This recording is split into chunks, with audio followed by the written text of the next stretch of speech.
Hello everyone, आज हम cover करने वाले हैं प्रोटीन्स एंड लिपिड का एब्जॉर्प्शन। ये हमारे डाइजेस्टिव सिस्टम में एब्जॉर्प्शन की सेकेंड वीडियो है। इससे प्रीवियस वीडियो में हमने कार्बोहाइड्रेट का फुल एब्जॉर्प्शन कवर किया। आज हम कवर करेंगे प्रोटीन्स एंड लिपिड का एब्जॉर्प्शन। प्रोटीन का डाइजेशन हो चुका है डियोडिनम में, जेजुनम में, इलियम में। अब कैसे प्रोटीन का एब्जॉर्प्शन होता है स्मॉल इंटेस्टाइन में देखते हैं। प्रोटीन का डाइजेशन सबसे ज़्यादा डियोडिनम में होता है, ऑब्वियसली प्रोटीन के डाइजेशन के लिए डियोडिनम में हमारे 4 एंजाइम्स प्रेजेंट होते हैं, तो हमारा सबसे ज़्यादा प्रोटीन का डाइजेशन डियोडिनम में होता है। एंड जेजुनम, इलियम में भी प्रोटीन का डाइजेशन होता है, बट कम अमाउंट में होता है। जेजुनम में भी और इलियम में भी होता है, सबसे ज़्यादा जेजुनम में होता है इलियम के कंपैरिजन में, फिर हमारा इलियम में होता है। ओके, बट इफ़ यहाँ पे हम एब्जॉर्प्शन देखें तो हमारा सेम वही है। एब्जॉर्प्शन हमारा थोड़ा कम हो रहा है प्रोटीन का डियोडिनम में, बट स्टिल थोड़ा ज़्यादा है ग्लूकोज के कार्बोहाइड्रेट के कंपैरिजन में। कार्बोहाइड्रेट का तो बहुत ही कम होता है डियोडिनम में, क्योंकि कार्बोहाइड्रेट के मोनोसैकेराइड प्रेजेंट नहीं होते। बट डियोडिनम में प्रोटीन के हमारे अमाइनो एसिड प्रेजेंट होते हैं, क्योंकि डियोडिनम में जब मैंने पढ़ाया था डाइजेशन तो आपको याद होगा कि वहाँ पे एंडोपेप्टाइडेज भी थे, एक्सो भी थे। बट एक्सोपेप्टाइडेज कम अमाउंट में थे, सो हमारा अमाइनो एसिड बने बट कम अमाउंट में बने, इसलिए हमारा एब्जॉर्प्शन होता है प्रोटीन का डियोडिनम में, बट सबसे ज़्यादा जेजुनम में होता है, एंड देन इलियम में होता है, एंड देन डियोडिनम में होता है। ओके, तो हमारा प्रोटीन का सबसे ज़्यादा जो एब्जॉर्प्शन है वो जेजुनम में होता है, देन इलियम में एंड डियोडिनम में ऑलमोस्ट सेम होता है, अप्रॉक्सीमेटली सेम होता है। अब ये प्रोटीन का अमाइनो एसिड का एब्जॉर्प्शन हो कैसे रहा है वो देखते हैं। ये हमारा बेसल सरफेस है, वही बात आई कि ये हमारा बेसल है क्योंकि यहाँ पे हमारा ब्लड है, जिस साइड ब्लड होता है वो हमारा बेसल सरफेस होता है, और ये हमारा ल्यूमेन पार्ट है। अब अमाइनो एसिड यहाँ पे आ चुके हैं। अमाइनो एसिड को यहाँ से कहाँ जाना है, ब्लड में जाना है, तो कैसे जाएंगे? तो इसके लिए फर्स्ट जो हमारा चैनल प्रेजेंट होता है वो होता है सोडियम अमाइनो एसिड को ट्रांसपोर्टर। सोडियम अमाइनो एसिड को ट्रांसपोर्टर होता है हमारा। हाँ, क्या होता है हमारा सोडियम के थ्रू, जब हमारा सोडियम हायर कंसंट्रेशन से लोअर कंसंट्रेशन की साइड जाता है तो अमाइनो एसिड भी हमारे सोडियम के साथ सेकेंडरी एक्टिव ट्रांसपोर्ट के थ्रू सेल्स में चले जाते हैं। ओके, एक तो हमारा एब्जॉर्प्शन जो हुआ है अमाइनो एसिड का, एक तो हमारा सोडियम डिपेंडेंट हुआ है, सोडियम अमाइनो एसिड को ट्रांसपोर्टर के थ्रू। एक हमारा क्लोराइड आयन डिपेंडेंट होता है, क्लोरीन आयन के डिपेंडेंट होता है। सेकंड आता है हमारा क्लोराइड आयन अमाइनो एसिड को ट्रांसपोर्टर। सेकंड आता है जिसमें हमारा एक क्लोरीन मॉलिक्यूल हमारा higher concentration to lower concentration गया, तो उससे जो हमारी एनर्जी आई उसके थ्रू हमारा अमाइनो एसिड भी हमारा सेल में चला गया सेकेंडरी एक्टिव ट्रांसपोर्ट के थ्रू। तो अमाइनो एसिड का एक तो हमारा सोडियम डिपेंडेंट हो रहा है, एक क्लोरीन आयन डिपेंडेंट हो रहा है, क्लोराइड आयन डिपेंडेंट हो रहा है।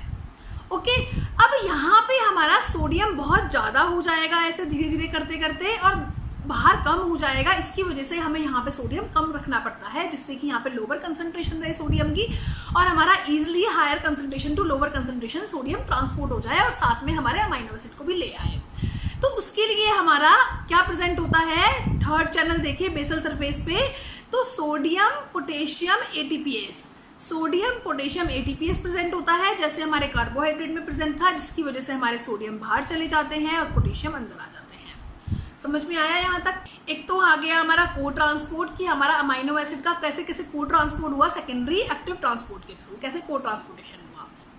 एक तो हमारा अमाइनो एसिड का सेकेंडरी एक्टिव ट्रांसपोर्ट हो गया सोडियम आयंस के थ्रू या क्लोराइड आयंस के थ्रू। एक हमारा आता है कि हमारे कुछ डाई और ट्राई पेप्टाइड भी प्रेजेंट होते हैं, जो कि हमारे डाइजेस्ट नहीं हो पाते। कुछ डाई पेप्टाइड और ट्राई पेप्टाइड भी प्रेजेंट होते हैं हमारे, वो भी हमारे किस में जाते हैं, सेल्स में जाते हैं। किसके थ्रू? हाइड्रोजन आयन के थ्रू। हाइड्रोजन आयन के थ्रू वो भी सेल्स के अंदर जाते हैं, हाइड्रोजन आयन के थ्रू वो सेल्स के अंदर जाते हैं। यहाँ पे सेल्स के अंदर जाके ये हमारे अमाइनो एसिड में कन्वर्ट होते हैं, और हाइड्रोजन की कंसंट्रेशन बाहर ज़्यादा रहे, क्योंकि बाहर से हाइड्रोजन अंदर आएगा जब भी तो हमारे डाईपेप्टाइड को और ट्राईपेप्टाइड को लेके आएगा, इसकी वजह से हमारा NHE प्रेजेंट होता है, sodium hydrogen exchanger.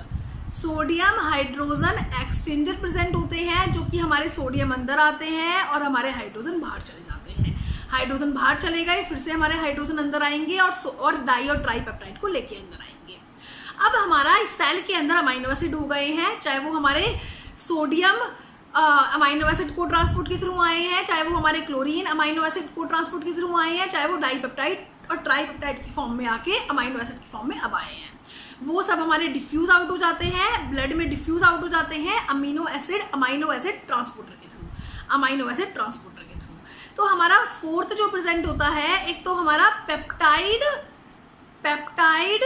Hydrogen transport present होता है, एक हमारा NHE प्रेजेंट होता है, सोडियम हाइड्रोजन एक्सचेंजर, और सिक्स्थ हमारा अमाइनो एसिड ट्रांसपोर्टर प्रेजेंट होता है, अमाइनो एसिड ट्रांसपोर्टर प्रेजेंट होता है। सो फर्स्ट वे तो है हमारा कि सोडियम के थ्रू हमारा अमाइनो एसिड अंदर जाएंगे। अब सोडियम को बैलेंस करने के लिए सोडियम पोटेशियम ATPase भी होगा। सेकेंड वे है हमारा सेल के अंदर जाने का अमाइनो एसिड का, कि वो क्लोराइड आयन को यूज करेंगे फिर जाएंगे। थर्ड वे है कि हमारा अमीनो एसिड नहीं जाएंगे, हमारे पेप्टाइड जाएंगे हाइड्रोजन आयन को यूज करके। अब हाइड्रोजन आयन की कंसंट्रेशन बनी रहे, उसके लिए हमारा सोडियम हाइड्रोजन एक्सचेंजर है। अब सेल के अंदर जो भी हमारे अमाइनो एसिड के मॉलिक्यूल हो गए हैं, चाहे वो किसी भी वजह से हुए हैं, वो सब हमारे अमाइनो एसिड ट्रांसपोर्टर के थ्रू ब्लड में ट्रांसपोर्ट कर देंगे अमाइनो एसिड्स को।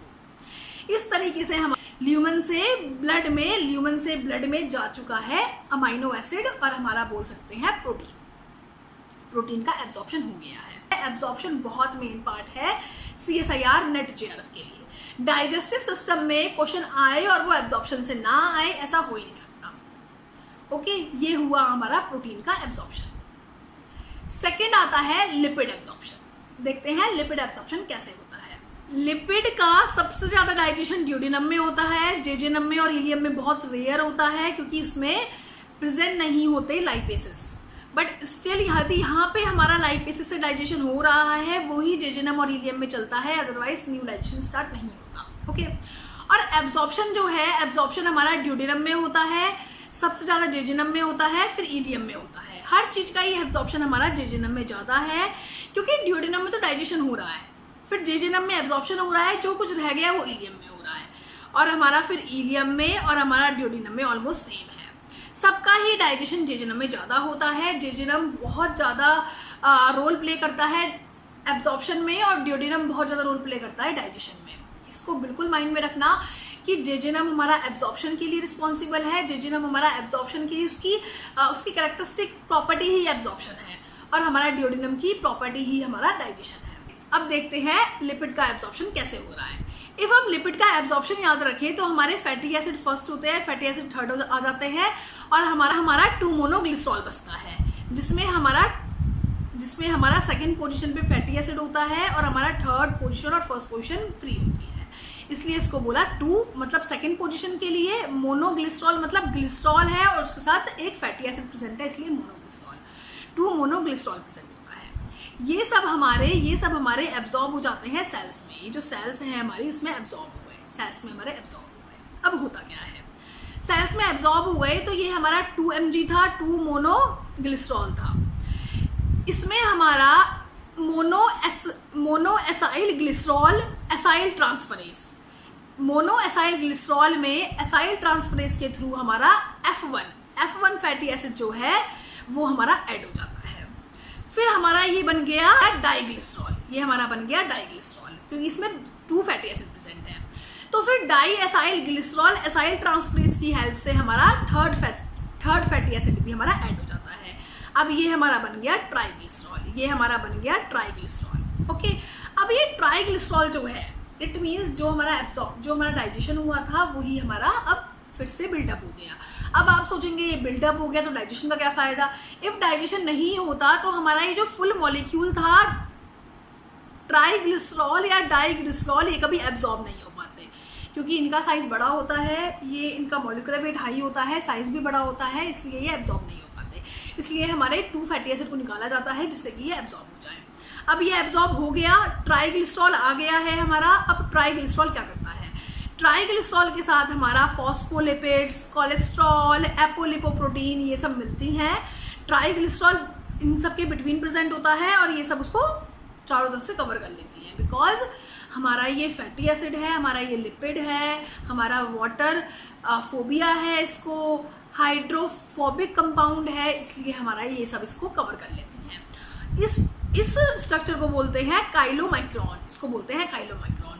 और ये काइलोमाइक्रोन हमारा एब्जॉर्ब हो जाता है लिम्फ में, और ये हमारा काइलोमाइक्रोन एब्जॉर्ब हो जाता है लिम्फ में। मतलब हमारे कार्बोहाइड्रेट, प्रोटीन, इन सब का जो एब्जॉर्प्शन है वो हमारा ब्लड में हो रहा है, बट हमारा जो लिपिड्स हैं उनका एब्जॉर्प्शन हो रहा है लिम्फ में। और किसके थ्रू हो रहा है, किसकी हेल्प से हो रहा है? फॉस्फोलिपिड की हेल्प से, कोलेस्ट्रॉल की हेल्प से, एपोलिपोप्रोटीन की हेल्प से। तो हमारे जो लिपिड थे, फैटी एसिड थे, ये एब्जॉर्ब हो गए लिम्फ में। इस तरीके से हमारा लिपिड का एब्जॉर्प्शन होता है। तो हमारा कार्बोहाइड्रेट का एब्जॉर्प्शन कंप्लीट हो गया है, प्रोटीन का एब्जॉर्प्शन कंप्लीट हो गया है, एंड लिपिड का एब्जॉर्प्शन कंप्लीट हो गया है। नेक्स्ट वीडियो में हम विटामिन का, कैल्शियम का, मैग्नीशियम का, इन सब के एब्जॉर्प्शन कवर करेंगे। So best of luck.